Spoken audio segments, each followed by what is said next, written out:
I have built a life I really, really enjoy. I've now met someone I really, really like. We have the potential of building something that would really suit us both. However, I find it difficult to reconcile it with my new lifestyle. I'm loving so much, making my own decision, designing my own life, doing whatever I want when I want it. For me, being in a close relationship would mean losing that freedom. How can I have a fulfilling relationship without losing my freedom? In a relationship where we are trying to be connected, we are trying to potentially please the other person or to be known by them, how do I not lose myself in that process? How do I remain me while being in a relationship with another person? Unless you ask the hard questions, we have these default assumptions of, I can't have both. There's this inherent assumption of loss of freedom and independence versus where the relationship could actually give her freedom in her life. Is this challenge, again, not an opportunity for growth, freedom? How do you know that actually having a relationship isn't going to create more freedom and experiences, etc., through confronting that tension and creating new opportunities?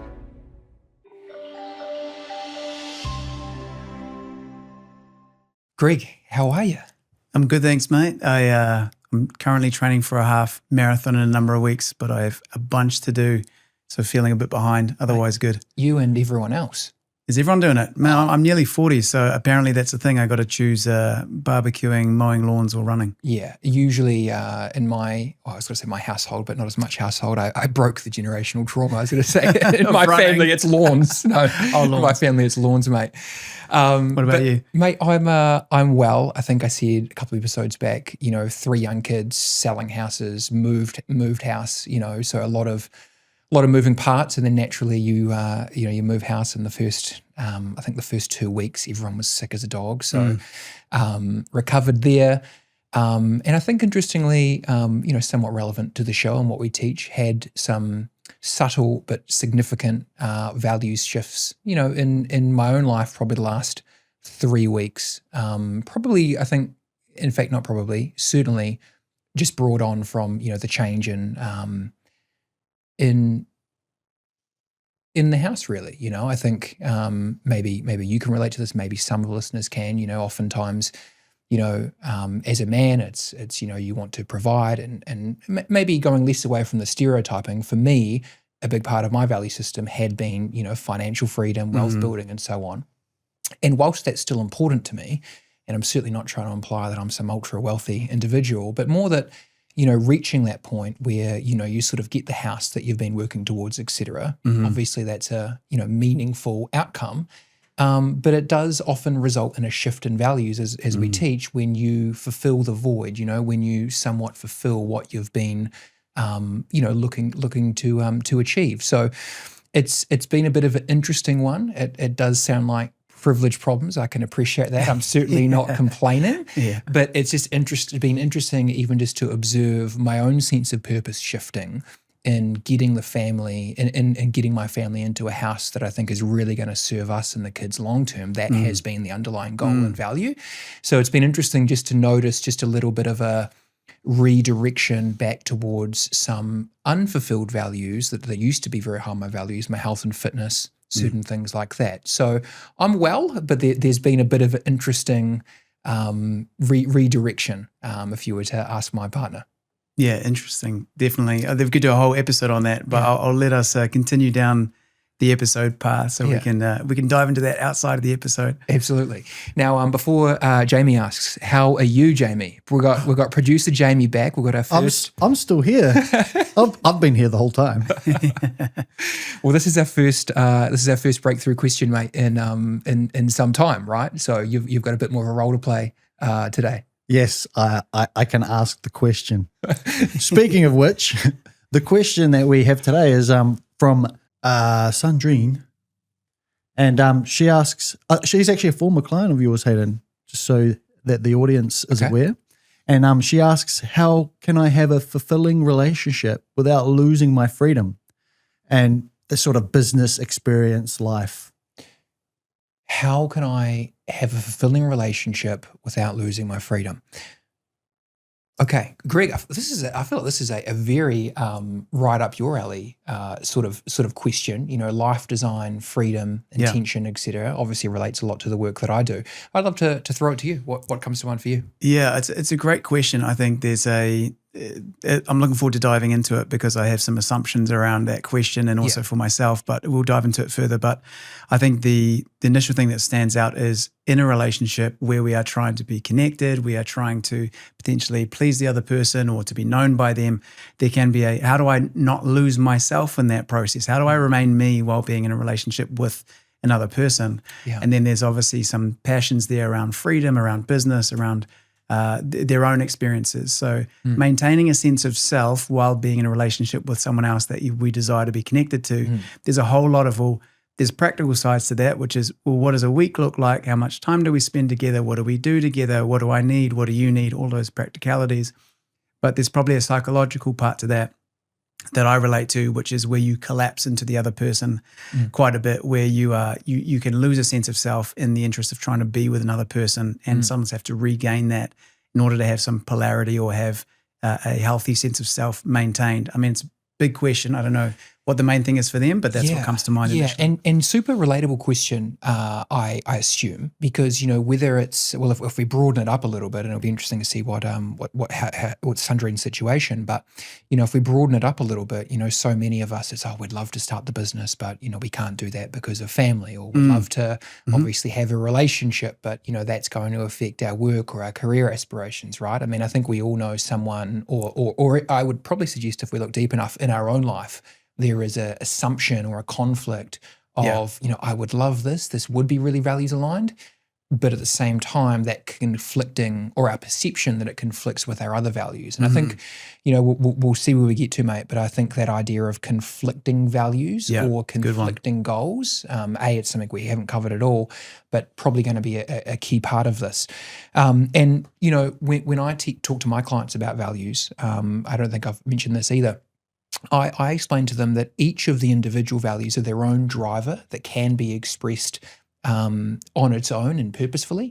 But at the same time, why would we not look for overlap and congruency, synergy between the values to get more purpose and meaning? You know, if there's something that you love, why would you have to wait? Why would you set up your life where you have to wait, once a month or fortnightly to do it, as opposed to try and integrate that into your other values or life. And oftentimes, unless you ask the hard questions, we have these default assumptions of, I can't have both, etc. Yeah. And that's actually one thing I really admire about the work that you do, Greg, is asking those questions of how do you actually build that life, right? Someone else somewhere in the world has done it. Yes. Why not you, right? Absolutely. So, Jamie, let's get into it, please. Can we hear a little bit more from Sandrine? Hi, Hayden and Greg. First of all, thank you for the show. I'm really, really enjoying it. So the question I have today is around values. So when I came to you, Hayden, a few years ago, I had spent my life mostly being invisible and kind of following people simply because I didn't really have a good idea of who I was and what was really important to me and how I, wanted to do the things I wanted to do. And after the work we did together, so now I have built a life I really, really enjoy. So I'm free to work from anywhere. I travel, explore, I love adventures and meeting new people. I've built really quality relationships, and I'm running my own business, which I really enjoy. So money traditionally was definitely not a priority, but it has become one because it serves the purpose, and as well it gives me a sense of safety for the future and my children. However, I find that I have to spend a lot of mental energy to switch from one value to the other. So, for example, in terms of relationships, I've now met someone I really, really like. We have the potential of building something that would really suit us both. However, I find it difficult to reconcile it with my new lifestyle, in the sense that I'm loving so much making my own decision, designing my own life, doing whatever I want when I want it, that for me, being in a close relationship would mean losing that freedom. Same for money. I'm scaling the business this year, or trying to, and I find that my mind is constantly throwing fears and reasons not to do it at me, simply because my true nature is just to go and wander in the hills for the whole day, or drink coffee with people I don't know. So I wondered if you could give us a few tips on how to navigate that on a daily basis, to take it. I'll start this one off, mate. I got a lot of thoughts here. Yeah. And Sandrine, just quickly, is awesome to hear from you. There's so much great stuff in that. So let's consider this a great problem to have. Greg, what stands out to me, the first thing that I wrote, and Sandrine led with this, is previously being invisible to other people, right? I think that is absolutely where I would want to start as we talk about, or certainly in the work that I do. Language is very revealing. And so to me, it seems to very much stand out that there's this wound or association to some degree around previously feeling invisible. She said, previously following other people, right? And I think in many regards, and also, knowing her, having worked with her a couple of years ago, I can tell you both from knowing her and in listening to her audio, just how much she values that freedom and independence, right? So the first thing is, I think that's let's be real, that's a benefit that has come from her past challenges of following and not having that independence, that it gives you a real context and contrast for what freedom and independence can do. However, that said, what you will often find is that you can go through a pain or a trauma, and if you look closely and you ask yourself the right questions, that can be a powerful fuel to tap into what you value and show up more meaningfully moving forward. And I think by the sounds of it, Sandrine has done and is still doing an amazing job of that. However, it does sound like there's quite an overcorrection with respect to this following people and invisible, to this, I've got to have this freedom, I've got to be independent, right? Because there is very much a fear or an assumption of loss in that area. And, it's one thing to value freedom and independence, and to be clear, she very clearly does by the sounds of it, but it also sounds like there's a bit of a hypersensitivity or fixation to, where could that go, what if, etc. So obviously a lot more to unpack, and we'll get to that. Anything that you want to add to that, Greg, or that you want to contribute before we go down some rabbit holes, mate? Yeah, it's a great question. So I think it's awesome to hear that. Like she said, I've built a life that I really enjoy. Yeah. I loved hearing that. Yeah. And the fact that has been her trajectory since working with you is really awesome. It's actually great to get a different kind of, all the questions I find really rewarding, I think, and relevant for the show, but it's nice to get a question even with someone who is clear on their values, and it's very much, again, like I said earlier, very much in your lane, right, of that life design piece. Yeah. So to hear that, there's those parts that are working really well.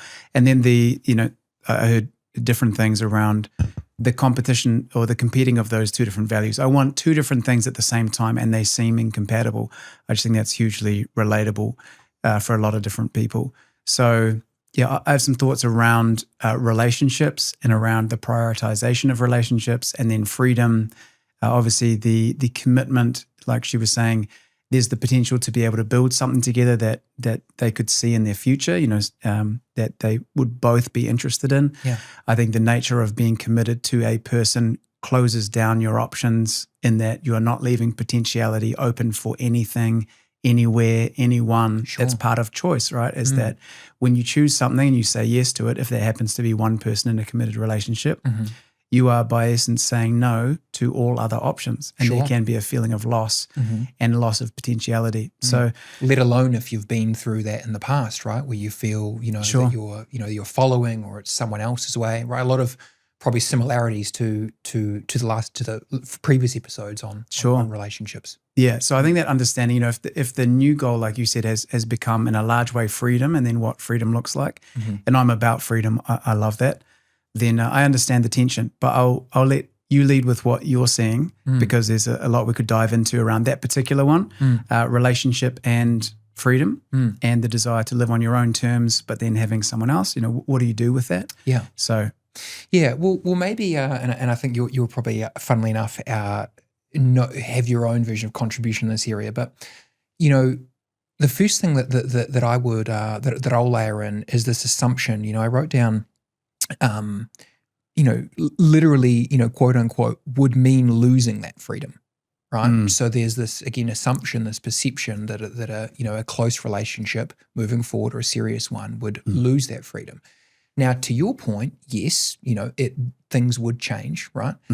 But is it a net loss, or is it just an evolved form of freedom? Sure. Right? So, for example, I would suggest that part of this overcorrection from following people and being invisible, past pain and trauma there, is very much right. It's independence, it's freedom, it's my terms, it's my life design, right? And there's nothing wrong with that. I mean, there's a lot of this that we love, but perhaps it's just that attachment to that, or that fixation to that.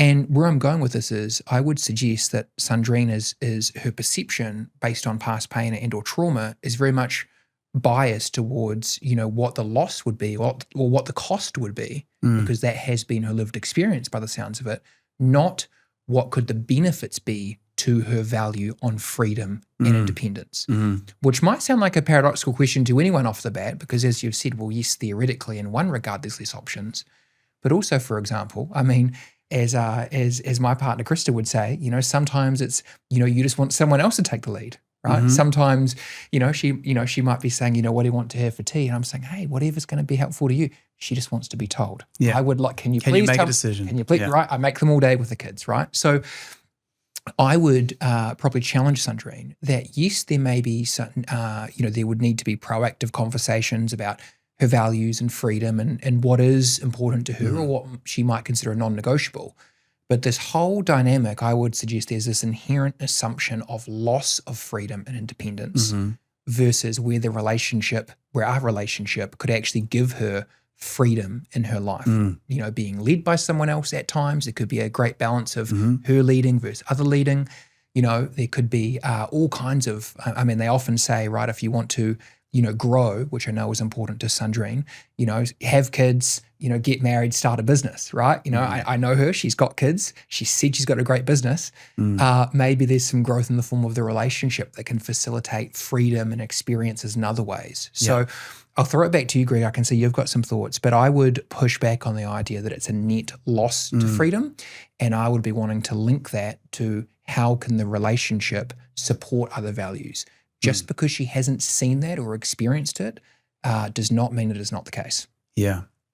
Yeah, I think it's great around exploring how freedom and that value might be expressed differently, within a relationship, and how it might still be meeting that value, but in a different way. I think what you said right at the start of the episode around meeting a particular need and then finding that another one is emerging in a different way, where you literally said, providing for the family, the house, the different things that are really important to you. As you've got that, then other more unmet needs start to emerge. And I wonder if there could be some exploration there, like you said, where there's a strong pendulum swing from feeling invisible to then taking agency and pursuing freedom, and doing that with a lot of great things that she enjoys. I'll just quickly jump in on that, Greg, just to, I don't want to be black or white here, but I would suggest that you're on point with that, just from what I heard with that. Right.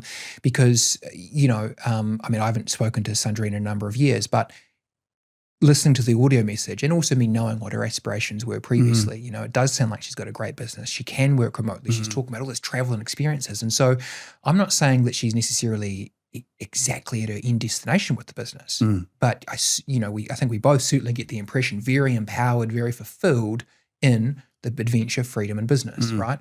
So this is actually a very good case study and another example of what I said today. It's a funny one, isn't it? It's a good problem to have, you could say, because you have fulfilled to some degree a value.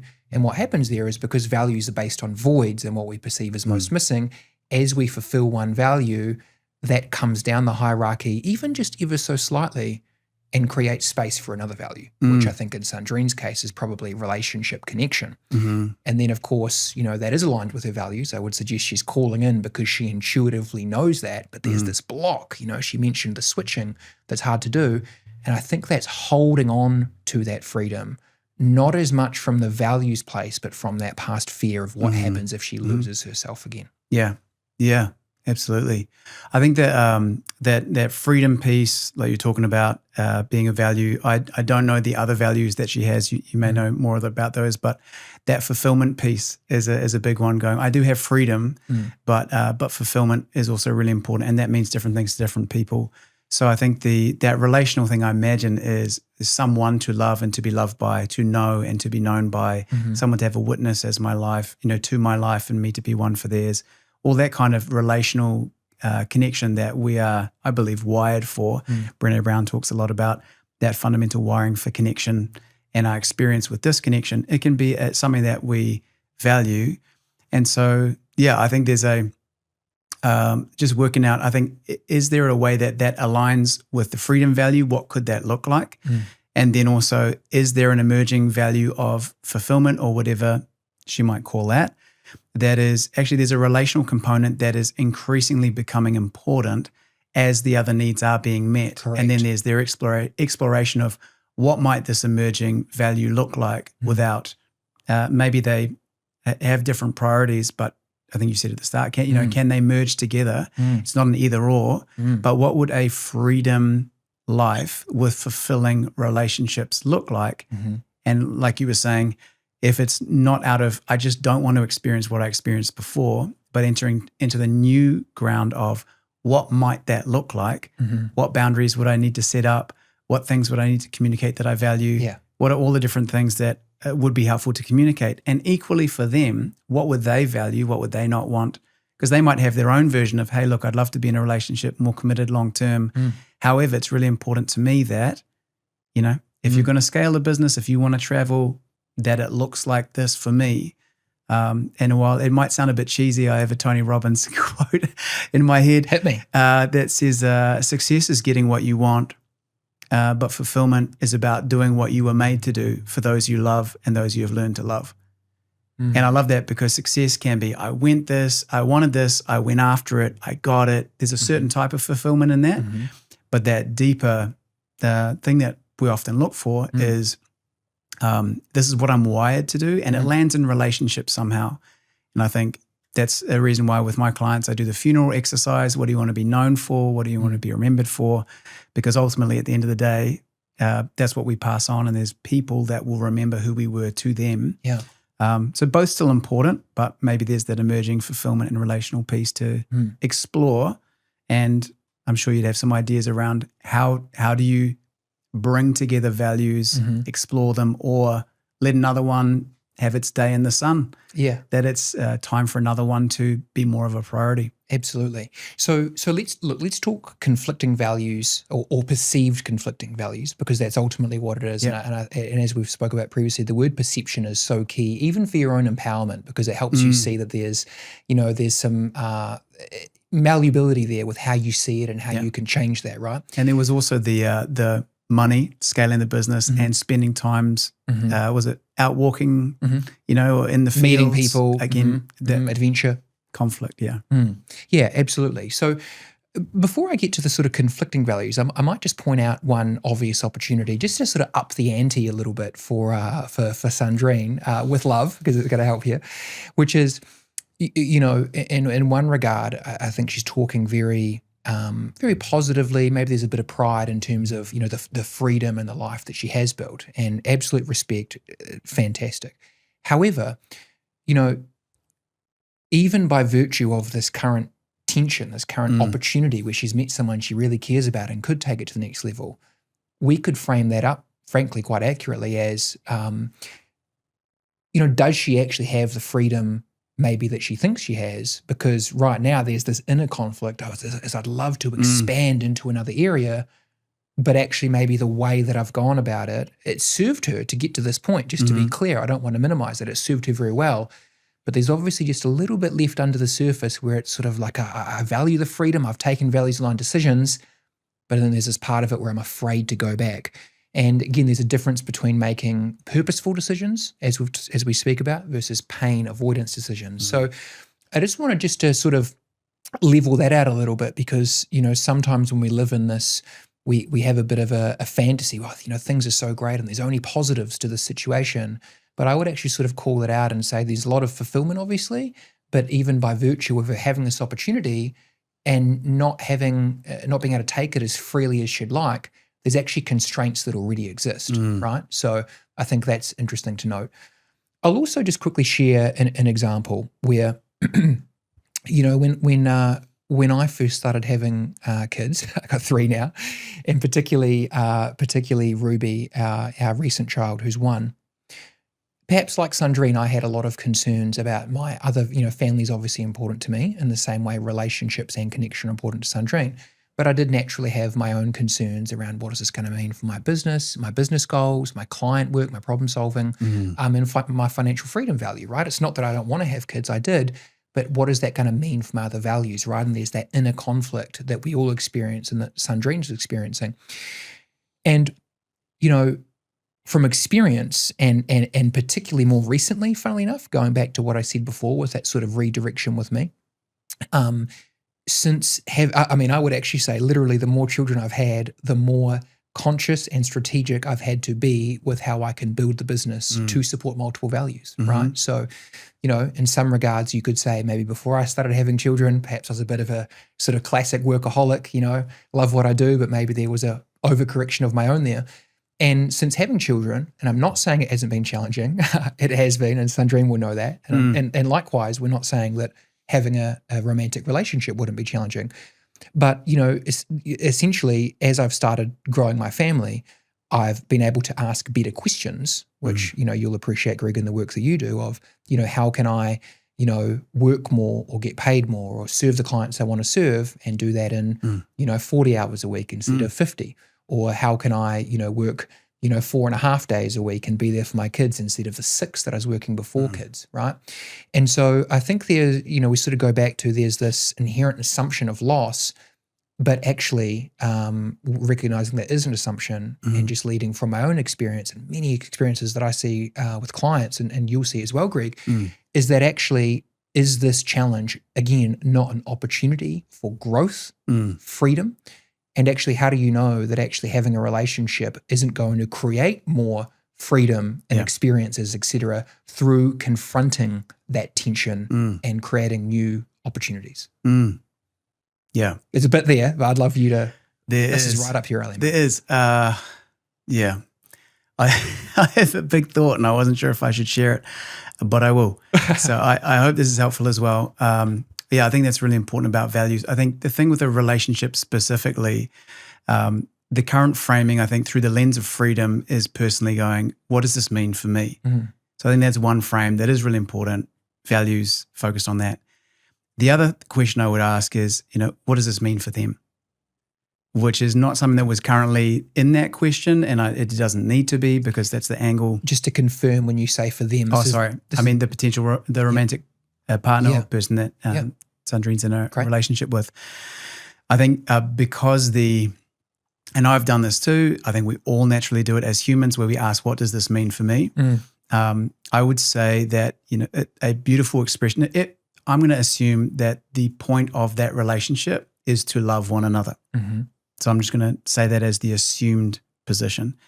To love someone else is to ask, how do I act in a way that is to the benefit of this other person for their own good?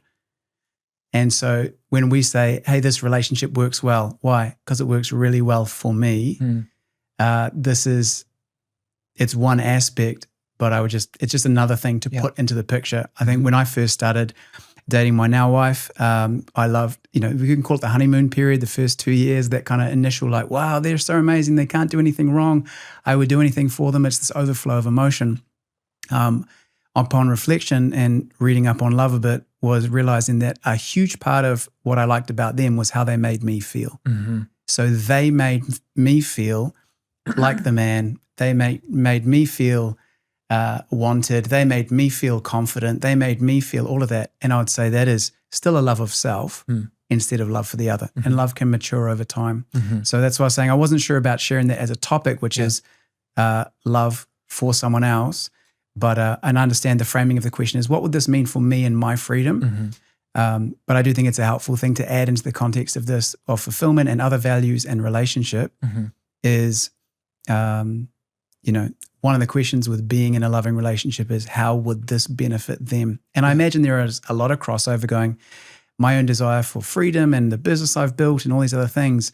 There's actually an incredible way that we could have a loving relationship where I am seeking the benefit of the other person for their own good, because I genuinely want what's best for them, and hopefully they want the same for me. And that could be the part of the piece of the puzzle that if they do want what's best for you, and you love freedom and you love travel and you love meeting people, hopefully they are wanting that for you too, and to bring out the best in you.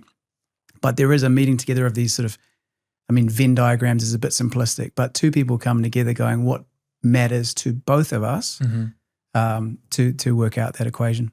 Greg, I love that, and I'll elaborate on that. So I think, obviously in a successful marriage partnership, there needs to be a shared vision, right? So there's going to be, individual values, individual purpose, right? To be clear, it may or may not be obvious, but one thing that I think is really important just to own is that you are not going to have the same values, the same priorities as your partner. There may be similar, they may be overlapping, but generally speaking, people are quite surprised to hear that, or they've had someone in the past who, they have all the same values, hobbies, etc. And actually, it's a bit stale. There's not enough polarity. Exactly. So my mentor, would say we need a balance of challenge and support, right? And so you want someone that supports your values, but equally challenges them, right? And ironically, that results in growth and freedom. So we have our own individual identity and purpose, and then there's going to be a shared vision or purpose, all going well. And so I think that's what you're speaking to. I love what you said before about, perhaps when, in the early stages of, your relationship, your marriage, there was very much that tapping into, how you felt, and you felt like the man, or you felt wanted, etc. And I think, first of all, I appreciate you sharing that, because that's so real and so common. I would almost say, just through the nature of the human experiences, we all carry pain, wounds. Yeah. Who isn't going to have a degree of that at the start, right? Yeah, so and it's a beautiful thing that we're wired for as well. It kind of, the idea of falling in love and having those emotions, it's a beautiful thing. Yeah, and again, it also reveals where our work is to be done, right? For our own wisdom, and ironically, as I said earlier, for Sandrine, for our own freedom mentally in the long run, right? And not the constraints that we put on ourselves, which might shut down other values or opportunities.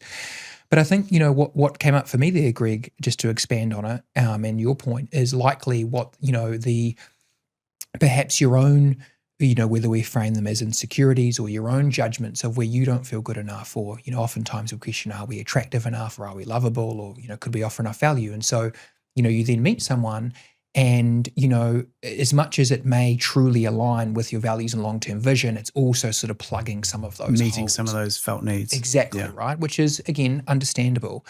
And what happens there is there then is this sort of, as you wisely said, this inner focus, right, of I'm not saying exclusively inner focus, to be clear, but that can very much take over, right? How you feel, right? How you feel. And so I think, I would suggest with Sandrine, and again, we'll go off that assumption, as you said, that, loving partnership is the goal.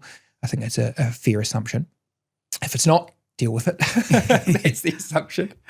And I think that, with, again, when we go through past pain, trauma, when we've had experiences that we associate as negative, there does become this internal focus, right? There does become this, even if we consciously acknowledge, which I'd suggest Sandrine, knows that it needs to be a relationship where there is a shared vision, both parties' values are met, and actually there's a way that both parties can be fulfilled. I appreciate, I think she would know that, and that would actually be her goal. But I think even the nature of the question, to your point, is beautiful how you pick that up, just shows the place that she's coming from. And I don't think, to use her word, that is her inherent nature. I think that's just reflective of that past pain, that fear, that assumption. Not wanting to lose that freedom that now is so, bringing so much joy and joy to life. Yeah. And so circling back, again, she led off, straight off the bat in the past where she's been invisible, where she's been a follower. And so I think, piecing this all together, and I'm mindful of time, piecing this all together, I would want her to own what was her part in those prior, what she's obviously perceiving as negative outcomes, where with feeling invisible prior. where she was invisible, where she may have perceived she was a follower, etc. Right. Mm-hmm. And, I'm not wanting to overlook any pain or trauma here, but to create a contrast between, what I love about, Sandrine's question, and it's such a beautiful one to hear, is, very clear on her values, built this life, etc. And so I think it's fairly obvious to her and maybe even listeners that she knows what she wants, right? She's clear on that. And probably for the most part, she's willing to communicate it. Now, I would suggest that, what are the odds that any of that none of that was in place historically when she felt invisible. In fact, I would say there's a massive contradiction, right? Which also, again, as I said, is evidence that there is that past pain and the overcorrection. So I think, perhaps Sandrine needs to give herself a bit of credit here and recognize just how far she's come in terms of clarity of her values, how far she's come in terms of being willing to communicate, know her values, be more assertive, etc. And maybe just recognizing that, yes, there is, there's been that past pain or trauma where she had felt invisible, likely childhood. Understandable. Remember, the brain is going to be wired to fixate on that, to help us avoid it. But I think if we can almost bring a more sort of conscious or rational discussion of how she is in such a completely different situation, she is so much more empowered, where and again, I obviously know her from a couple of years ago, I just don't see that happening, right? And I think it's ironic timing with the conversation that we've done on narcissism and, maybe how have you allowed that or how have you not communicated, and also on the last couple of episodes on, these proactive communications. So I think owning how she has really stepped into herself and she has that self-identity piece, and then layering in all of this self-awareness and empowerment communication, that she could potentially have with a potential partner in terms of, what she would love and does that work for them, etc. She could even communicate what she's been through in the past and, from a vulnerability sense, to be heard and trusted with that, to try and actually build a more conscious understanding of that vulnerability. But look, I think I'm going on here a bit, Greg, but I think two things. I think one, owning how far she's come and the clear differences with the outcomes she's created in her life, I think is wise. And the second part is, I think, actually expressing that to the potential partner so that actually you can feel heard, that actually you are rowing the boat in the same direction. Yeah. It's great. I think it's, if this, I'm presuming here, but if this is the first time entering a relationship of this kind since making some of those changes, then it's, it's new territory, navigating it that way. I really like what you said about the having a shared vision and then that individual ownership. And I think the idea that I was told, and I really liked it, the idea that two halves don't make a whole with a relationship. Two whole people make a whole relationship. The idea that if I'm going, hey, I'm needy, I need this and I need that, we all have some element of that is nice to have, then we can be trying to complete each other, but then it's I need this from you and you need this from me. It's a needy kind of relationship, as opposed to I've been working on me. I'm actually good. I have freedom. I have values. I have worth. I'm actually happy in who I am. And I choose to bring that into this relationship because I love you and I want what's best for you. There's a choice there. And obviously there's always hopefully some degree of need or want as well. But I think that's really healthy. And so just a different way of reflecting what you've said there is there's the individual ownership of who you are, but I love that exploration of a shared vision. Again, before we got married, we were given a book, grateful for it. I was like, why are you giving this to us? But it was called— what are you implying? Someone gave us this book called How to Build an Affair-Proof Marriage. And I was like, okay, an affair-proof marriage, what are you expecting? Yeah. But, statistically, that's something that's important to look at ahead of time with a committed relationship. And it was written from the perspective of people that some partner had been unfaithful and they were rebuilding trust. And so it was really detailed and helpful. But one of the things that stood out for me was try and make your best shared memories together.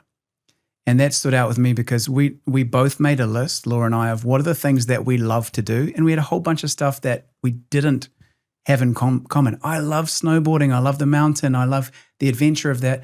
Laura likes to be warm. She doesn't like the mountain. She doesn't like snowboarding. I thought if we just do it more, she will love it. But we did have a bunch of stuff that we do love doing.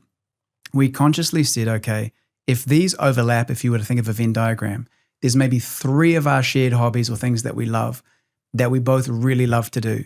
Let's invest there. Let's put money in that. Let's spend time in that. Let's build our best memories, camping, tramping, traveling. Like that's because, and the other ones, we had to make a decision. Those are part of things that we love. I'm going to go snowboarding with the boys. I'm going to go and spend time. I said, look, if you don't want to come, I'm going to take the kids. We're going to have a wild time. It's going to be great. She's like, no, I want to come too.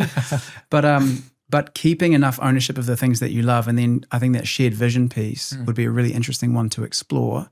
And the reason I think that was such great advice for us early on was if your best memories are without the person that you're building a life with, then you crave to be away from your partner. So I think there can be things that you do to fill your tank. Like I recently went on a hunting trip, bunch of boys, great, it was awesome. But we're making sure that we have shared memories that we go, can you remember when? Wasn't it great when? So I think that shared, it's not everything needs to be shared, but I love what you're saying around exploring what a shared life could look like. That has freedom, that has fulfillment, that has all of that in. And it sounds like new territory. Sounds exciting. Absolutely. And I think, I think we might skip the key takeaways today, Greg. I think actually today has been quite punchy and clear in terms of the key messages. But yeah, if there was one takeaway, I think it would be, again, what is actually the opportunity to the freedom, be it mental freedom is the obvious one, but also how this could actually enrich other areas of her life, because again, the assumption is where it takes away, and understandable based on the past experiences. Perhaps it's all she knows in that regard, but it doesn't mean that it's all there is. Great. Yeah, I think for me that takeaway is the curiosity of the exploration of what's possible, and I have my own areas as well that I can think of going. I've collapsed them into black and white. It's either or. It's this or that, and there's only loss to be seen if I pursue one. There's loss to the other. Yeah. And it's quite courageous to merge those worlds and explore what could be possible. Well, look, if nothing else, Sandrine, as I said to you earlier, the more children I've had, the better my business is going, the more hours I'm working, etc. And, it takes work, but, in asking, the right questions, right, you can start to become, more conscious and more aligned with how you can actually fulfill multiple values rather than just accepting the status quo. And perhaps the status quo is fulfilling to some degree, but as you've said, I think we can make it more whole, right? And look, if she has the conversation, or if someone has a conversation about what could a shared vision be it a romantic relationship, a business partnership, be it, introducing a sport or a new hobby into your life, and can that, work with your other commitments? If you explore that and it isn't, going to be and you can't see how it can meaningfully add, then no harm lost. But moving forward, what you're actually looking for to fulfill and express those values more holistically. Good. Beautiful. All right. Thank you very much for joining us today. If you have a question for the show, we'd love to hear from you. You can head to breakthroughpod.com. You can leave us an audio note. Truly, we would love to hear from you, and you can help others in the process. Other than that, we'll see you next time.